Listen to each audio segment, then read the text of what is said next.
ہمارے بھائی نے پوچھا قاری صاحب ہمارے گھر میں اکثر گھر سے پیسے چوری ہو جاتے ہیں اور ہمارے گھر میں کوئی دوسرا بندہ آتا بھی نہیں اور جہاں پر پیسے پڑے ہوتے ہیں وہاں تک کوئی آدمی پہنچ سکتا بھی نہیں، اس کے باوجود کہتے ہیں قاری صاحب ہمارے گھر سے پیسے چوری ہو جاتے ہیں۔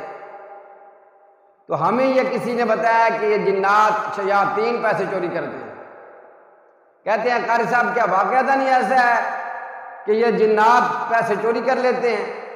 میرے بھائی دو باتوں کا خاص خیال رکھیں آپ۔ پہلی بات تو یہ ہے کہ اگر آپ کے گھر میں باہر سے کوئی نہیں آ سکتا اور گھر میں سارے لوگ جو ہیں وہ ماشاءاللہ دیندار ہیں، سمجھدار ہیں، عقل مند ہیں، دانا ہیں، گھر سے کوئی پیسے نہیں چوری کر سکتا، آپ کو پورا اعتماد ہے گھر میں کوئی چور نہیں ہے، تو پھر اس بات کو ذہن نشین فرما لیجئے کہ پھر یہ جنات شیاطین یہ پیسے چوری کرتے ہیں اور یہ چوری کرتے ہیں اور یہ لوگوں کو تنگ کرتے ہیں۔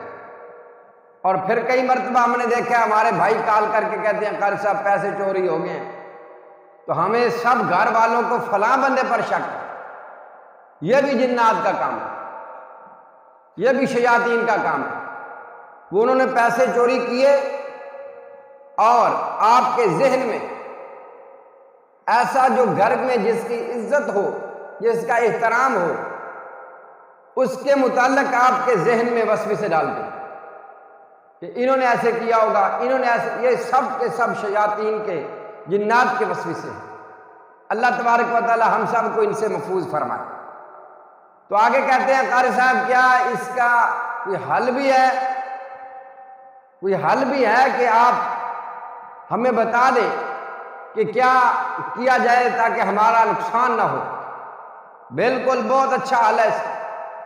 رسول اللہ صلی اللہ علیہ وسلم کا فرمان ہے، جب آپ چھوٹی سی دو باتیں عرض کروں گا، امام کائنات صلی اللہ علیہ وسلم کا فرمان موجود ہے کہ جب آپ نے دروازہ بند کرنا ہے، دروازہ لاک کرنا ہے، ایک کلمہ پڑھ لیں۔ کون سا؟ دروازے پیسے رکھے ہیں آپ نے اور جب تالا لگانے لگے ہیں، لاک لگانے لگے ہیں، تو پڑھ لیں بسم اللہ۔ اللہ کی توفیق، اللہ کے فضل، اللہ کی رحمت سے انشاءاللہ آپ کی چوری نہیں ہو سکتی۔ دوسری بات یہ ہے، جہاں پر پیسے پڑے ہیں، جہاں پر آپ نے رکھے ہیں، آپ آیت الکرسی پڑھ لیں جو صحیح بخاری شریف میں آتا ہے۔ آپ